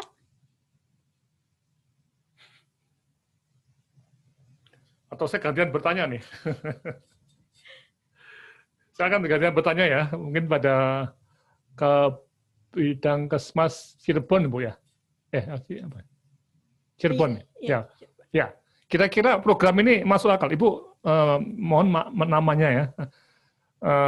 Masuk akal nggak program ini? Mudah nggak masih? Ya. Kalau untuk bagi kami sih mungkin kita akan mengevaluasi data dulu ya Pak ya. Ya, karena kan itu kan berdasarkan data juga. Kebetulan ini juga kami hadir dengan Ibu Kepala Dinas dan Ibu Kepala Seksinya juga. Ya. Dan kemarin kebetulan saya juga baru masuk dulu, jadi nanti saya akan lihat kembali Pak. Ya, agak putus-putus Bu ya. Mungkin lebih dekat ke mikrofon ya. Ya, Kepala Dinasnya sudah paham ya ada kegiatan ini Bu. Ibu siapa ini namanya Bu? Ibu Nur Pak. Bu siapa? Ibu Nur. Ibu Nun. Halo? Nun. Iya, Ibu Nur. Ibu Nun. Oke. Kepala Dinasnya sudah tahu ya program ini ya? Udah Pak. Ya, karena nanti juga akan ada pertemuan khusus untuk Kepala Dinas ya. Karena tadi masuk pada leadership. Dan leadership ini memang tujuannya itu bagaimana Kepala Dinas itu bisa menggunakan data rutin ya, data rutin yang bisa dianalisis dan dimaknai untuk keputusan nanti. Ini. Nah, fungsi dari program ini sebenarnya menjadi semacam memudahkan tadi.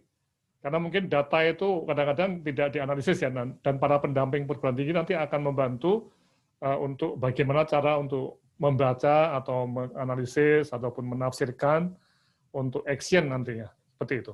Ya. Terima kasih. Kemudian kita coba lagi, Boyolali, gimana? Boyolali, ada yang bisa dibuka dari Dimkes Boyolali? Halo, dari Boyolali, siapa ya? Nah, ada orangnya. Dari Dinkes Boyolali, ada. Bisa dibuka? Sudah dibuka? Oh, waduh, nggak ada orang nih. Waduh, ini lucu nih. Ada namanya tapi nggak ada orangnya nih. Aduh, Boyolali nggak ada orang. Oke deh, nanti kita lihat lagi ya. Kita lompat ya. Ke Brebes aja, Prof. Brebes. Dinkes Brebes. Silahkan, Dinkes Brebes. Gimana Bu, tanggapan Ibu pada program ini untuk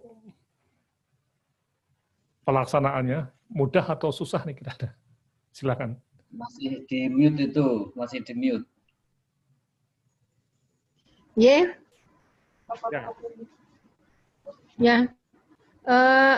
Karena tadi kita mengikuti ya Pak.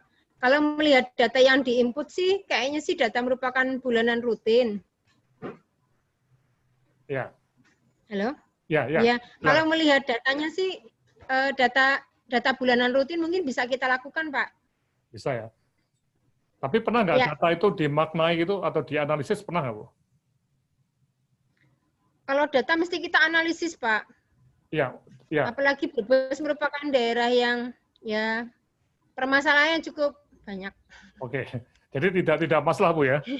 Kegiatan ini sudah. Iya, insya Allah pas. Iya, oke, nggak masalah ya. Yang dari Brebes sudah. Oke. Ya, selanjutnya ini ada pertanyaan Prof dari Dr. Ratih dari Dinkes Kabupaten Tasikmalaya. Beliau mengatakan untuk kegiatan penurunan AKB di Kabupaten Tasik itu mereka mendapatkan dana dari BOK itu sebesar 263 juta untuk 11 kegiatan. Nah, itu jika digunakan untuk kegiatan pemulihan berdasarkan rekomendasi dari mitra universitas, itu dananya dari mana gitu. Karena mungkin tidak hanya mereka harus fokus ke pemulihan KIA tapi juga harus ke gizi gitu. Ya. Betul. Jadi ini memang satu materi yang juga sampai ke gizi ya nantinya. Di EPP GBM juga ada untuk gizi juga ya. Ya. Nah, yang paling penting Kadisnya memang betul akan menjadi tokoh sentral nantinya ya, yang memutuskan adalah Kadisnya. Nah, dana BOK itu tentunya memang jadi semacam apa yang kita sebut sebagai anggaran yang bisa dipakai ya. Jadi memang kegiatan ini tidak menambah anggaran operasional ya, tapi mungkin kalau ada pengalian dan sebagainya itu bisa terjadi nih. Begitu Bu. Atau Bu Ratih bisa dibuka nggak Bu Ratih mikrofonnya?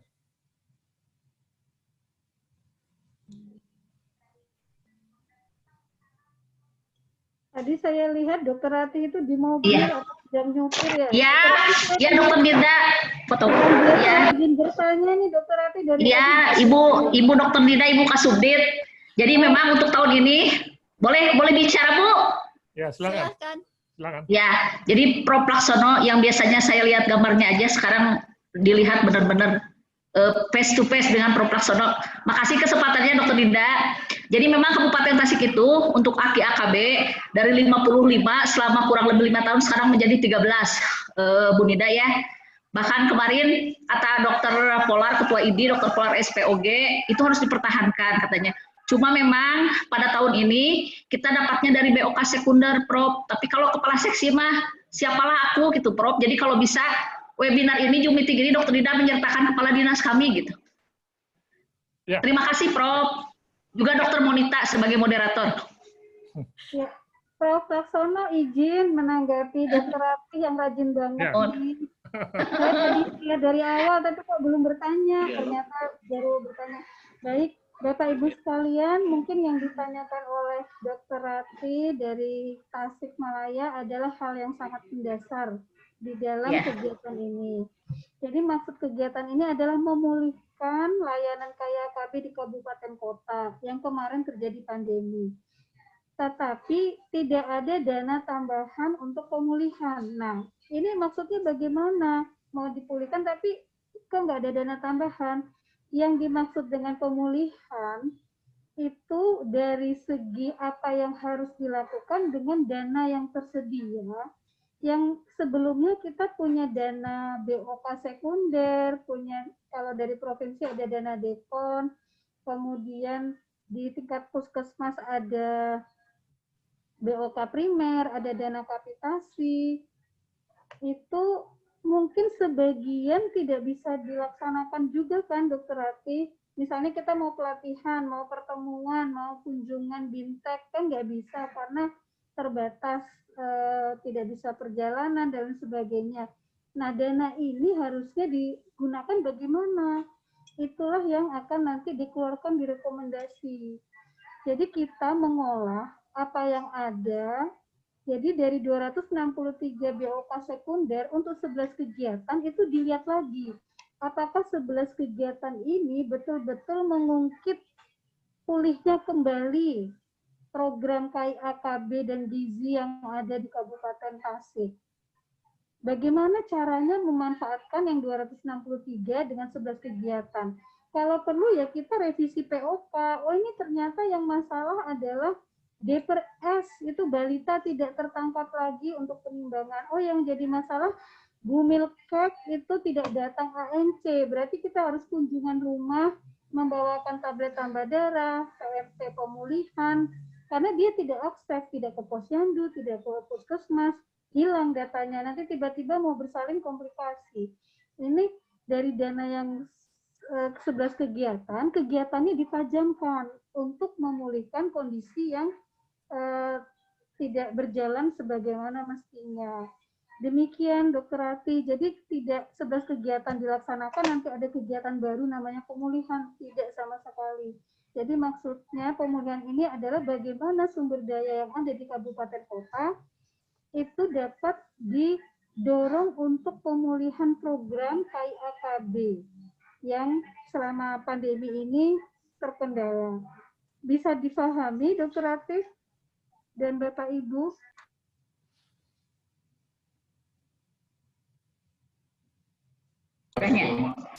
Pak, udah. Kan tanggapan termasuk dana yang dialihkan, sebagian udah dipotong Bu untuk COVID, sebagian udah ini, sudah enggak ini, enggak itu. Jadi kita bagaimana solusinya itu termasuk dibicarakan nanti dengan tim pendamping universitas untuk menggerakkan sumber daya. Dan sosialisasi kepada Kadinkes sudah dilaksanakan sekitar 4 minggu yang lalu ya Prof. Bu Dirjen sendiri yang membuka, jadi kita mengundang Kepala Dinas Kesehatan Provinsi 120 Kabupaten Kota, Direktur Rumah Sakit 120 Kabupaten Kota, Ketua Cabang POGI, Ketua Cabang IDAI, dan pengelola Kesga. Pada sosialisasi kegiatan ini sekitar 3-4 minggu yang lalu ya Prof. Ya. Mungkin demikian tambahan saya Prof. Ya. Oke. Ada tanggapan dari Dr. Ratih? Kalau tidak, ini ada pertanyaan selanjutnya. Dr. Ratih di-mute. Oh, iya. Oke. Dr. Ratih, silahkan jika ada ingin menanggapi. Itu di-mute lagi, Dr. Ratih. Ketekan lagi tuh. Ketekan. Mic, ya, sudah. Ya, jadi Bu Dr. Nida, yang 11 kegiatan itu, yang sebagian untuk replikasi program Expanding Maternal Neonatal Survival di 6 puskesmas. Terus yang lainnya rapat-rapat seperti bidan koordinator pelatihan PKMN, pelatihan kegawat daruratan tahun kemarin Bu Kasubdit Kabupaten Tasik itu satu-satunya di Jawa Barat yang melakukan pelatihan PKMN seberapa orang? 24 orang Bu. Itu. Nah ini misalnya pelatihan kan kita tatap muka itu masih tidak bisa dilaksanakan. Ya maksudnya ini di provinsi pertimbangan dari kabupaten dalam pelaksanaan pelatihan tatap muka. Mungkin apakah dengan pelatihan itu kondisi pelayanan KIA yang sekarang terkendala menjadi pulih dengan pelatihan itu? Atau ada kegiatan lain yang perlu kita laksanakan lebih segera, lebih prioritas dibanding melatih 24 orang? Mungkin mohon, itu. Mangga. Iya, terima kasih Bu Kasubdit. Ya, sip. Ya, pertanyaan selanjutnya ada dari Pak Slamet Riyadi. Kira-kira apa yang baru atau efektivitaskah dengan kegiatan Imonef ini untuk mengambil keputusan? Silakan, Prof. Ya, mungkin Pak Slamet bisa dibuka nggak mikrofonnya? Pak Slamet Riyadi. Ya, jadi Monef ini memang menggunakan namanya Electronic Monef ya. Ya itu supaya kita itu yang barunya ya, kita itu bisa lebih awal Pak. Kalau Imonef yang tatap muka kan mungkin nggak bisa juga ya, dalam pandemi ini susah sekali dan baru mungkin November, Desember ya. Nah, Bu Dirjen minta supaya secepat mungkin ya kita melihat dampak pandemi COVID ini. Jadi ini belum pernah dilakukan ya, menggunakan Imonef ini ya. Ini yang baru ya. Nah, efektivitasnya ini tergantung sekali pada kabupaten kota, bukan pada kami ya. Mohon dilihat betul ya. Jadi pengambilan keputusan itu berada di lapangan. Ya kami itu lebih sebagai pendamping ya. Nah, mungkin ada beberapa situasi yang akan terjadi. Mungkin pertama yang pesimis, yang kepala dinasnya mungkin tidak begitu hero ya pada keputusan itu ya, itu yang. Tapi juga ada yang optimis sekali ya, kepala dinasnya itu betul-betul semangat untuk menggunakan data untuk bikin keputusan. Sehingga ada peningkatan efektivitas keputusan. Ya. Sekali lagi, ini betul-betul membutuhkan kepemimpinan Kadis ya. Tadi yang Bu dari Garut ya, Bu ya Kadis harus terpapar materi ini betul ya nih. Bukan hanya terpapar, harusnya memimpin kegiatan ini. Begitu Pak Slamet. Mungkin ada komentar Pak, silakan. Silahkan kepada Pak Slamet untuk memberikan tanggapan. Ya, karena beberapa waktu yang lalu Jalin juga mengadakan satu pelatihan bagaimana mengambil data sebagai bahan untuk perencanaan. di mana kita kemudian dari satu data malah kemudian justru data itu semakin berkembang. Nah, salah satu yang perlu diapresiasi dari paparan tadi, Imunet itu rencana akan memanfaatkan data yang sudah ada ya. Maaf, kurang begitu jelas Pak. Mungkin lebih dekat ke mikrofon coba Pak.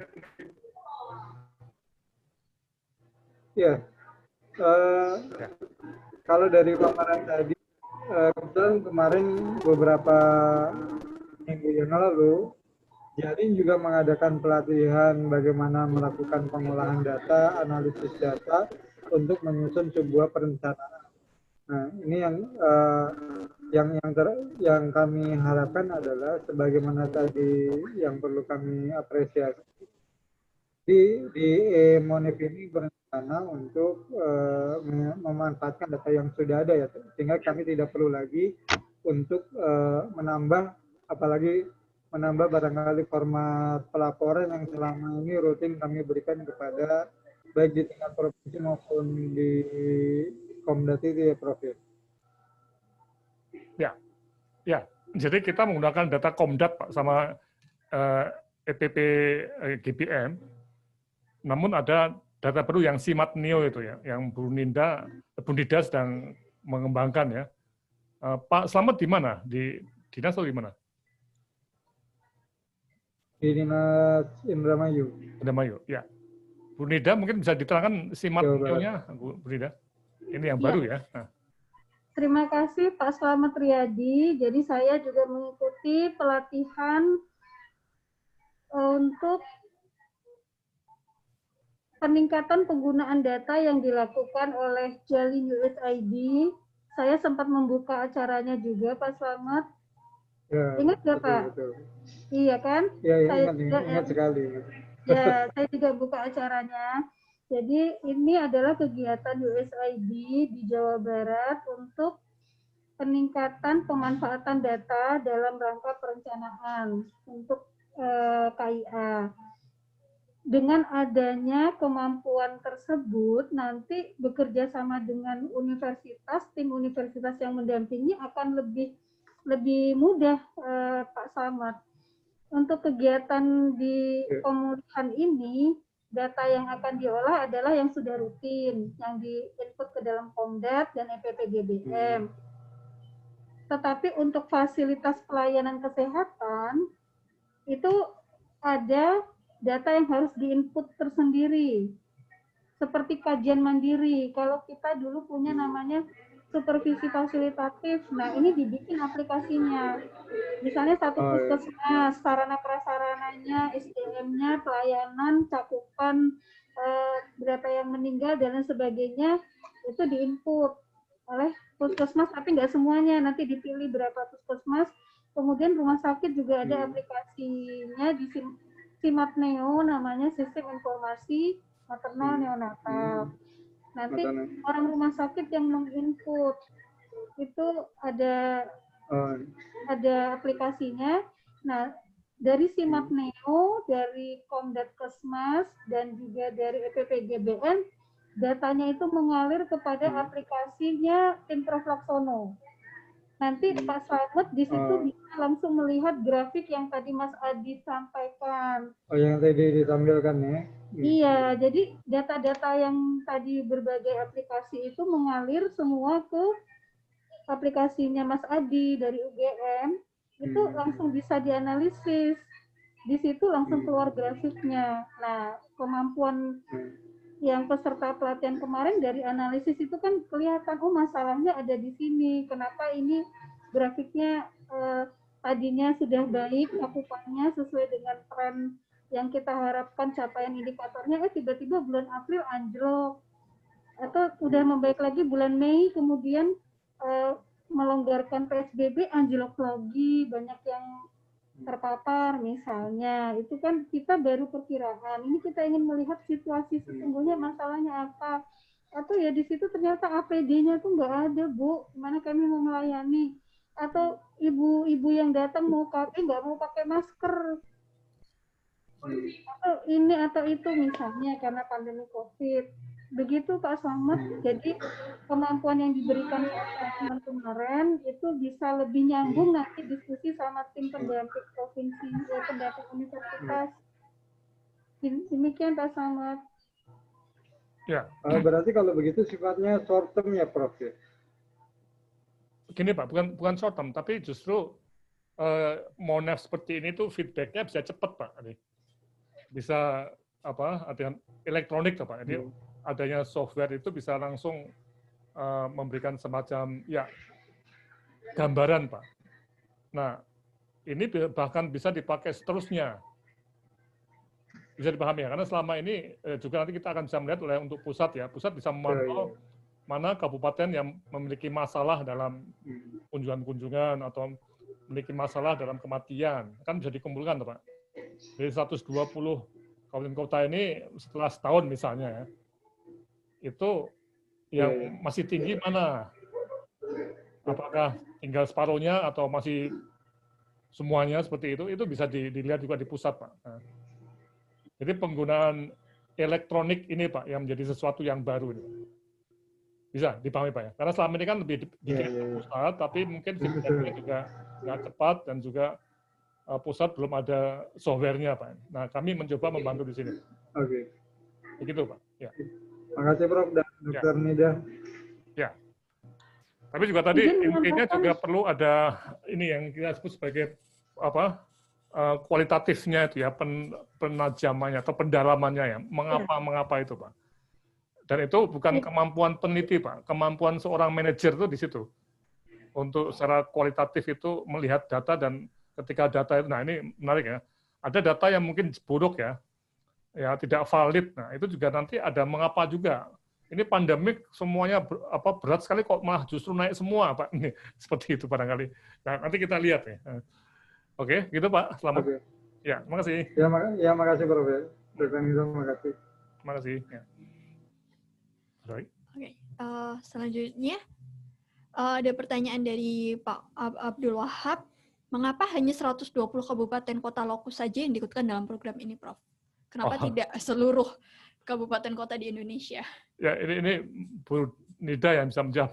Tapi kami websitenya itu terbuka untuk seluruh kabupaten kota ya, dan satu ketika mungkin data model ini ya untuk semuanya ya Bu Nida ya, tidak hanya 120 ya.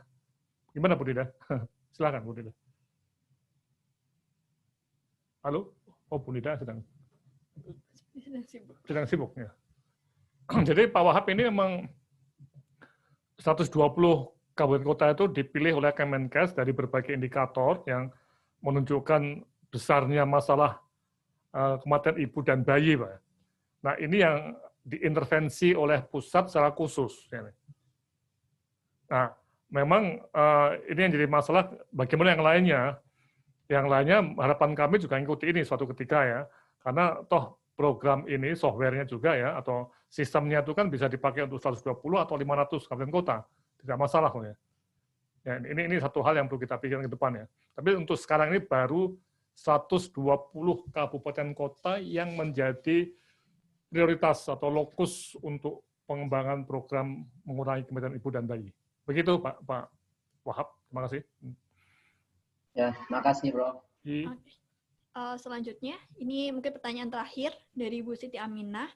Mungkin nantinya Dinkes bisa diajari pengelolaan data tentang pengelolaan data KIA, KB, mulai dari menerima laporan dari puskesmas, merekap, menganalisa sampai menindaklanjuti ya Prof. Ini harapannya sepertinya. Ya, betul Bu. Jadi memang ini juga menggunakan data, tapi di level kabupaten kota mungkin basisnya individu ya ini ya. Ini menarik ya. Tapi memang ini tidak sampai ke sini detailnya ya, tidak. Di dalam program ini kita hanya terbatas untuk melihat dampak pandemi COVID-19.